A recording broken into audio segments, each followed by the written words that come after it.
James അച്ഛൻ നിറഞ്ഞിരുന്നത്. നമുക്ക് നമ്മൾ പാടുന്നുണ്ട്, രക്തസാക്ഷികൾ ആഞ്ഞു പുൽകിയത് പരിശുദ്ധാത്മാവിനെയാണ് എന്ന്. അപ്പോൾ പരിശുദ്ധാത്മാവ് മാത്രമാണ് ഇത്തരത്തിലുള്ള ഒരു ജീവിതത്തിലേക്ക് ജെയിംസ് അച്ഛൻ നയിച്ചത്. നമുക്ക് കർത്താവിന് നന്ദി പറയാം. മാനുഷികമായി നോക്കുമ്പോൾ അധിക വർഷങ്ങൾ ഈ ഭൂമിയിൽ ജീവിച്ചില്ല.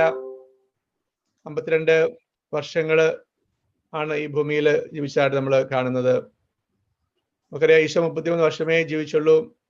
അൽഫോൻസാമ 36 വർഷം, ഉച്രസ്യ 24 വർഷം, അങ്ങനെ ഡൊമിനിക് സാവിയോയും ഇപ്പോഴത്തെ അടുത്ത കാലത്ത് ബക്കറിയ കാർലോ ക്രിത്തീസ്, ഇവരൊക്കെ വളരെ പരിമിതമായ വർഷങ്ങളിൽ മാത്രമാണ് ഈ ഭൂമിയിൽ ജീവിച്ചത്. ഈശോ ഏൽപ്പിച്ച ദൗത്യം അത് പൂർത്തിയാക്കി എന്ന് നമുക്ക് സ്വാഭാവികമായിട്ടും വിശ്വസിക്കാം.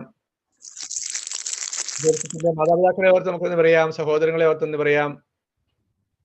അതായത് നിങ്ങൾ കൊട്ടായിൽ കുടുംബത്തെ ഓർത്തി നന്ദി പറയുകയാണ് കർത്താവിന്.